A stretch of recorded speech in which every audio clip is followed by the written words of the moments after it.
తెలుగు రాష్ట్రాల్లో సంచలనంగా మారిన బెట్టింగ్ యాప్స్ ప్రమోషన్స్ కేసులో తెలంగాణ సిఐడి విచారణ కొనసాగుతోంది.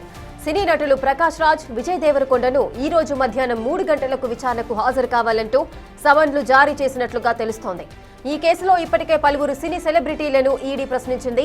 బెట్టింగ్ యాప్స్ ప్రమోషన్స్ విషయంలో మనీ లాండరింగ్ కోణంలో ఇప్పటికే దగ్గుబాటి రానా, విజయ్ దేవరకొండ, ప్రకాష్ రాజ్, మంచు లక్ష్మి సహా పలువురిని ఈడీ అధికారులు ప్రశ్నించారు. అలాగే బెట్టింగ్ యాప్స్ ప్రమోషన్స్ చేసినందుకు వారి అందుకున్న పారితోషికాలు, కమిషన్లపై ఈడీ విచారణ చేపట్టింది. కాగా ఇదే కేసులో ఇవాళ విచారణకు హాజరు కావాలంటూ తెలంగాణ సిఐడి విజయ్ దేవరకొండ, ప్రకాష్ రాజుకు సమన్లు జారీ చేసింది.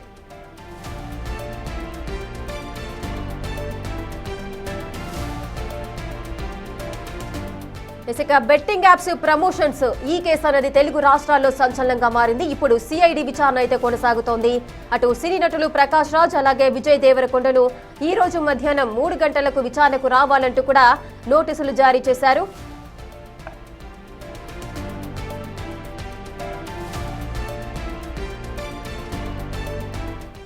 పూర్తి డీటెయిల్స్ మా ప్రతినిధి అనిల్ అందిస్తారు. అనిల్, బెట్టింగ్ యాప్స్ ప్రమోషన్స్ కేసులో ఈ రోజు ప్రకాష్ రాజ్ అలాగే విజయ్ దేవరకొండను 3 గంటలకు విచారించబోతున్నట్లుగా సమాచారం అందుతోంది. మరి ఈ నోటీసులకు వారు ఏ విధంగా రెస్పాండ్ అయ్యారు? విచారణకు వచ్చే అవకాశాలు ఎంత మేరకు ఉన్నాయి? ఇటు విజయ్ దేవరకొండకి, ప్రకాష్ రాజ్ కి సిఐడి నోటీసులు అయితే ఇవ్వడం జరిగింది. ముఖ్యంగా బెట్టింగ్ యాప్స్ విషయంలో వాళ్ళకైతే నోటీసులు ఇచ్చినట్టుగా కూడా తెలుస్తుంది. ఈ రోజు సాయంత్రం 3 గంటలకి హాజరు కావాలంటూ కూడా వాళ్ళకైతే నోటీసులు అయితే ఇవ్వడం జరిగింది. అయితే గతంలో కూడా వీళ్ళకి సంబంధించి ఈ బెట్టింగ్ యాప్స్ విషయంలో కేసులు నమోదు కాగా కేసుల నేపథ్యంలో వాళ్ళపైన ఈడీ కూడా కేసులు నమోదు చేసింది. అందులో భాగంగా నోటీసులు కూడా ఇవ్వడం జరిగింది. ఈడీ ఇచ్చిన నేపథ్యంలో వాళ్ళు హాజరయ్యారు. ఆ తర్వాత వాళ్ళకి సంబంధించి ఈడీ స్టేట్మెంట్ రికార్డ్ చేసింది, వివరాలు కూడా తీసుకుంది. ఇందులో భాగంగానే తాజాగా సిఐడి కూడా వాళ్ళకి నోటీసులు ఇవ్వడం జరిగింది. నోటీసులో భాగంగా ఈ బెట్టింగ్ యాప్స్ వ్యవహారంలో వాళ్ళకి సంబంధించిన పాత్ర ఏంటి, ఎందుకు వాళ్ళు బెట్టింగ్ యాప్స్ చేయాల్సి వచ్చింది అనే విషయాలపైన కూడా, అదే విధంగా ఇప్పటికే మనీ లాండరింగ్ విషయంలో ఈడీ ఆరా తీసిన నేపథ్యంలోనే ఈసారి సిఐడి కూడా దానికి సంబంధించిన వివరాలు కోరేందుకు గాను ఈ రోజు 3 గంటల సమయంలో సిఐడి ఆఫీస్ ముందు హాజరు కావాలంటూ కూడా ఇటు ప్రకాష్ రాజ్ కి, అదేవిధంగా విజయ్ దేవరకొండకైతే నోటీసులు ఇచ్చినట్టుగా కూడా తెలుస్తుంది. ఈ నోటీసులో భాగంగానే ఈ రోజు 3 గంటల సమయంలో వాళ్ళు హాజరయ్యే అవకాశం ఉంది. మరి హాజరైన తర్వాత వాళ్ళకి సంబంధించి ఇప్పటికే ఈడీ ఇన్వాల్వ్ అయింది. ఈడీ ఇన్వాల్వ్ అయ్యి వాళ్ళ దగ్గర నుంచి ఆ స్టేట్మెంట్ రికార్డ్ చేసింది బెట్టింగ్ యాప్స్ వ్యవహారంలో భాగంగా. అయితే ఈసారి ఈ బెట్టింగ్ యాప్స్ సంబంధించి సిఐడి ఏ విధంగా వాళ్ళ దగ్గర నుంచి ఆధారాలు సేకరించే అవకాశం ఉంది, అదే విధంగా వాళ్ళకి సంబంధించి వివరాలు ఏ విధంగా సేకరిస్తారనేది మాత్రం తెలియాల్సి ఉంది. కాబట్టి దీనిపైన వీళ్ళు ఏ విధంగా స్పందిస్తారు, దానికి సంబంధించి వివరాలు ఏ విధంగా ఇస్తారనేది కూడా తెలియాల్సిన సిచ్యువేషన్ అయితే మనకు కనిపిస్తుంది. రేఖ, ముఖ్యంగా ఈ రోజు 3 గంటల తర్వాత మాత్రం మనకు వాళ్ళు హాజరవుతారా లేదా, లేకపోతే హాజరవుతే ఎలాంటి వివరాలు వాళ్ళు ఇచ్చే అవకాశం ఉంది, అదేవిధంగా సిఐడి కూడా ఏ విధమైనటువంటి వివరాలు అడిగే అవకాశం ఉందనేది మాత్రం తెలియాల్సిన పరిస్థితి మనకు కనిపిస్తుంది. రేఖ, ఎస్ అనిల్, గతంలో ప్రకాష్ రాజు కూడా నోటీసులు ఇవ్వడం జరిగింది. ఆయన మరొకసారి నాకు గడువు కావాలంటూ కూడా పర్మిషన్ తీసుకొని తర్వాత గడువు ముగిసే నేపథ్యంలో విచారణకు హాజరైన సందర్భాలు ఉన్నాయి. మరి ఈసారి ప్రకాష్ రాజు నిజంగానే హాజరు అవ్వబోతున్నారా? గడువు తీసుకునే అవకాశాలు ఏదన్నా ఉండే అవకాశం ఉంటుందా? ఎస్ రేఖ, మీరు చెప్పినట్టుగానే గతంలో కూడా ఆయన సిఐడికి సంబంధించి కావచ్చు, అదేవిధంగా ఈడీకి సంబంధించి కావచ్చు, నోటీసులు ఇచ్చిన క్రమంలోనే ఆయనకున్న షెడ్యూల్ ని బట్టి ఆయన రాలేని పరిస్థితిలో ఉన్నానని చెప్పేసి కూడా చెప్పడం జరిగింది. ఆ తర్వాత మరోసారి హాజరవుతానని కూడా చెప్పడం జరిగింది. సో ఈ నేపథ్యంలోనే ఈసారి కూడా సిఐడి నోటీసులు ఇచ్చింది.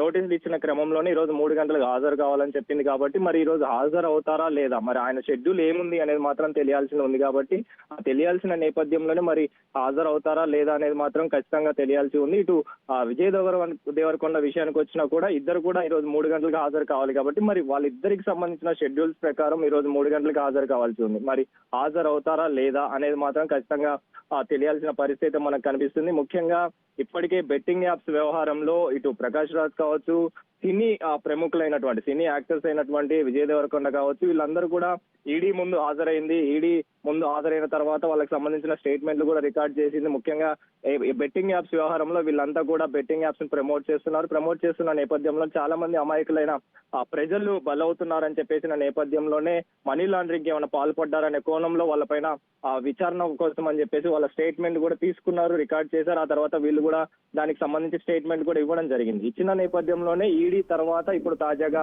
సిఐడి ఇన్వాల్వ్ అయింది. సిఐడి ఇన్వాల్వ్ అయిన తర్వాత ఈ రోజు వాళ్ళకి నోటీసులకు సంబంధించి ఈ రోజు హాజరు కావాలని చెప్పారు కాబట్టి 3 గంటల సమయంలో వాళ్ళిద్దరు కూడా హాజరవ్వాల్సి ఉంది. మరి హాజరవుతారా లేదా, ఒకవేళ హాజరవుతే దానికి సంబంధించిన వివరాలు ఏ విధంగా వాళ్ళు ఇస్తే దానికి సంబంధించి సిఐడి ఏ విధంగా ముందుకెళ్తుందని మాత్రం తెలియాల్సిన సిచ్యువేషన్ అయితే మనకుంది రేఖ. ఎస్ అనిల్, అయితే విజయ్ దేవరకొండ విషయానికి వచ్చినట్లయితే అంటే ఈ నోటీసులు ఎప్పుడు వారికి ఇవ్వడం జరిగింది? ఈ నోటీసులకు సంబంధించి వారు ఏదైనా రెస్పాండ్ అయ్యారా, లేదంటే ఈ రోజు డైరెక్ట్ గా 3 గంటలకే వచ్చి రెస్పాండ్ అవ్వాలి, లేదంటే విచారణకు హాజరు కావాలి అంటూ కూడా వాళ్ళు నోటీసుల్లో పేర్కొన్న సందర్భాలు ఉన్నాయి. విజయ్ దేవరకొండ ప్రెసెంట్ లోకల్లోనే ఉన్నారా, అంటే అవుట్ ఆఫ్ స్టేషన్ ఏదైనా ఉన్నారా, లేదంటే అందుబాటులో ఉండే అవకాశం ఉందా?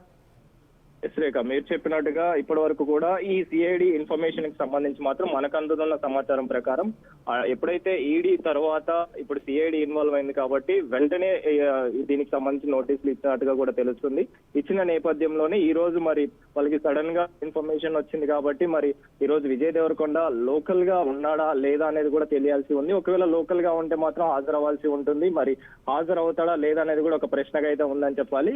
ఒకవేళ కనుక ఇక్కడే లోకల్ గా ఉంటే మాత్రం ఖచ్చితంగా హాజరవచ్చు. అయిన తర్వాత దానికి సంబంధించి సిఐడి ఏ విధమైనటువంటి వివరణ కోరనుందనేది మాత్రం తెలియాల్సిన సిచ్యువేషన్ అయితే మనకు కనిపిస్తుంది. కాబట్టి ఈ రెండింటి నేపథ్యంలో ఇటు ప్రకాష్ రాజు అదే విధంగా విజయ్ దేవరకొండ ఇద్దరు కూడా యాక్టర్సే. ఇద్దరికి సంబంధించి సినిమాల విషయంలో ఫిలిం కి సంబంధించి వాళ్ళ షెడ్యూల్స్ ఉంటాయి కాబట్టి ఆ షెడ్యూల్స్ ప్రకారం వాళ్ళు రావాల్సి ఉంటుంది. సో ఈ నేపథ్యంలో ఇప్పటికే ప్రకాష్ రాజుకి సంబంధించి కావచ్చు, విజయ్ దేవరకొండకి సంబంధించి కావచ్చు నోటీసులు అయితే ఇవ్వడం జరిగింది. కాబట్టి ఆ నోటీసుల నేపథ్యంలో ఈ రోజు 3 గంటలకి వాళ్ళకి హాజరవుతారా లేదా, ఒకవేళ హాజరవుతే ఎలాంటి వివరణ వాళ్ళు ఇవ్వనున్నారు, అదే విధంగా సిఐడి ఏ విధమైనటువంటి వివరణ కోరనుందని మాత్రం తెలియాల్సిన సిచ్యువేషన్ అయితే మనకు కనిపిస్తుంది. Right, thank you Anil, thanks for the details. ఇక తెలుగు రాష్ట్రాల్లో సంచలనంగా మారిన బెట్టింగ్ యాప్స్ ప్రమోషన్స్ కేసులో తెలంగాణ సిఐడి విచారణ అయితే కొనసాగుతోంది. ఈ రోజు సినీ నటులు ప్రకాష్ రాజ్ అలాగే విజయ్ దేవరకొండను మధ్యాహ్నం 3 గంటలకు విచారణకు హాజరు కావాలంటూ కూడా నోటీసులు జారీ చేశారు. మరి ఈ నోటీసులకు సంబంధించి ఇప్పటివరకు అయితే వారు ఎటువంటి రెస్పాన్స్ అయితే ఇవ్వలేదు. మరి వారు ఏ విధంగా